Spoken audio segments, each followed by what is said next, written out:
A jet fighter sits still on hard desert ground.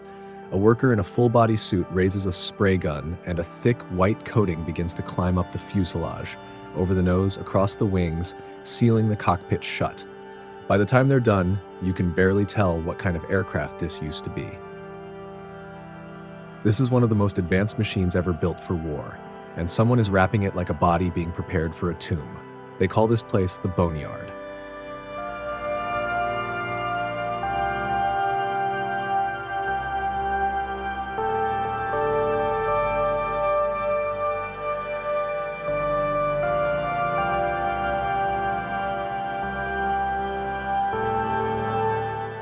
Out in the desert outside Tucson, Arizona, more than 4,000 aircraft sit in perfect rows, wingtip to wingtip, spread across land big enough to hold nearly 2,000 football fields.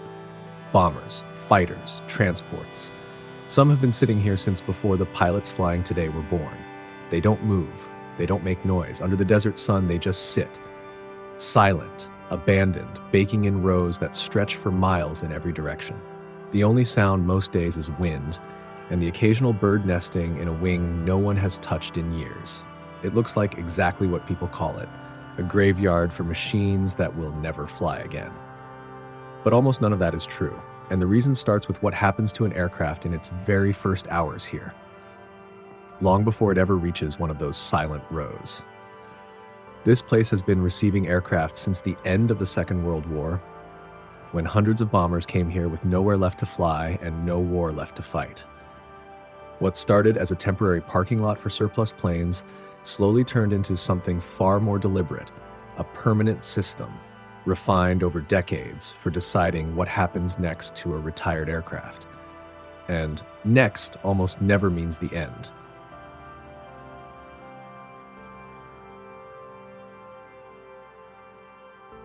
Before anything touches the outside of the aircraft, the inside has to be dealt with first. Every drop of fuel is drained out and set aside for reuse elsewhere. The empty tanks and fuel lines are then filled with a preservation oil pumped through the entire system, into every tank, every pipe, every pump the fuel would normally pass through. On some aircraft, the engines are even run just long enough to pull that oil through completely, coating every surface fuel used to touch so that nothing inside sits dry and exposed for the years ahead. It's not so different from how a body is embalmed before burial, preserving what's inside before anyone worries about the outside. Except here, nothing is being laid to rest. It's being kept ready in case someone needs it running again far sooner than expected. Next, the aircraft goes through a wash rack and gets scrubbed down completely. Every panel, every seam, every rivet, every gap where dirt likes to hide. It's not for appearance. Any dirt or moisture trapped under what comes next could sit there quietly, corroding metal for years, hidden and undetected, doing damage no one will notice until it's already too late. Technicians inspect every inch for existing corrosion damage before it goes any further. Whatever they find gets logged and treated first. Nothing gets sealed up until the aircraft passes, because once the next step happens, that aircraft won't be easy to inspect again for a long time. Now comes the part that actually looks like what people imagine when they picture an aircraft being mummified. First, every opening on the aircraft gets covered by hand. Engine intakes, gun ports, pitot tubes, the cockpit canopy, anything that lets air, dust, or sunlight inside gets taped and masked, one section at a time, by workers who know exactly which gaps matter and which don't. Then a thick vinyl compound, a material with a name most people outside this industry have never heard, spraylat, is sprayed over the entire aircraft in 2 full coats covering everything the tape didn't. The color depends on what the aircraft needs to survive out here. Lighter shades to bounce back the desert heat, darker coatings for other conditions and other climates. What's left behind isn't paint. It's closer to a second skin, a full-body seal that keeps sun, sand, and moisture from ever reaching the metal underneath, holding the aircraft in almost exactly the condition it was in the day it landed. For a moment, whatever this aircraft used to be disappears completely.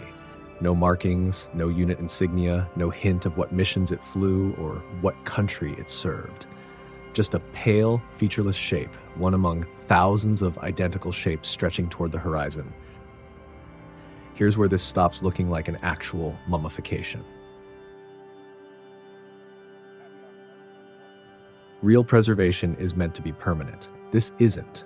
That coating sits out in direct desert sun for years, and eventually it does what anything left in that sun eventually does. It cracks, peels, and starts flaking away like sunburned skin, curling up at the edges until it no longer protects anything at all. So every few years, workers strip the old coating off completely and spray a fresh one back on. The same process, the same aircraft. Over and over, for as long as it sits here, sometimes for a decade, sometimes for far longer than that. It's maintenance built around doing nothing. An enormous amount of ongoing effort, labor, and material exists purely to keep something frozen exactly where it is, unchanged indefinitely. Which is a strange kind of work when you stop to think about it. Somebody has to do this. Aircraft after aircraft, in a stretch of desert where summer heat regularly passes 40 degrees Celsius and the sun reflecting off bare metal can be worse than the heat itself. Full protective suits, respirators to keep from breathing in the fumes, spray guns heavy enough to tire your arms out after an hour of steady work. And the work itself never changes. Mask the openings, spray the coat, move to the next row, repeat aircraft after aircraft all day, all season. There's nothing dramatic about it. No cockpits, no flying, no mission briefings. Just the same careful, repetitive motion applied by hand to some of the most expensive machines the military owns. It might be the least glamorous job attached to the most glamorous objects in the entire Air Force, and one of the least talked about, because nobody films a documentary about someone taping over a gun port. And yet, almost every aircraft in this desert has gone through their hands at least once, and most will go through them again in a few years when the coating starts to fail and the whole process begins over. Multiply that one aircraft by 4,000 and it starts to look less like a single job and more like a small industry built entirely around waiting. But not every aircraft here stays wrapped forever. Sometimes years later, an order comes through. A jet is needed again, pulled apart for spare parts that are no longer manufactured anywhere else, converted into a remote-controlled target for weapons testing, sold to an Allied Air Force overseas, or in rare cases, brought fully back into active service. When that happens, the coating comes off, panel by panel, the same way it went on. Systems that haven't run in a decade get powered on for the first time, with no guarantee of what still works and what doesn't. Every wire, every valve, every hydraulic line gets tested before anyone trusts this aircraft with a pilot again. And that's when the real name of this place matters. It isn't officially called the Boneyard at all. Its real name is AMARG, the Aerospace Maintenance and Regeneration Group. Not a grave, a regeneration site. The entire place was never built to bury these aircraft. It was built to be able to bring them back, and has done exactly that for aircraft that sat wrapped in that coating for years before flying again. Scrapping a retired aircraft is fast, and it's final. Wrapping it, storing it, and recoating it every few years for possibly decades is slow, repetitive, and expensive in its own way, requiring land, labor, and material that never stops being spent. But it buys something scrapping never could, the option to change your mind. A fighter jet worth tens of millions of dollars doesn't have to become scrap metal the day it's retired.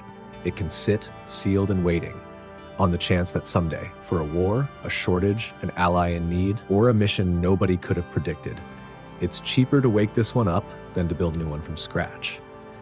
Every year, technicians here pull thousands of individual parts off aircraft in storage, parts that keep other aircraft flying long after their production lines shut down for good. Parts that, in some cases, exist nowhere else on Earth anymore. That's the quiet logic hiding under all that white coating. Not a burial. A very long, very patient pause. One that has already saved far more of these aircraft than most people realize. Some of the aircraft parked out here never came from combat at all. Some are simply waiting for a buyer, a mission, or a decision that hasn't been made yet. They sit in the same sun, wrapped in the same coating, indistinguishable from aircraft that may never move again.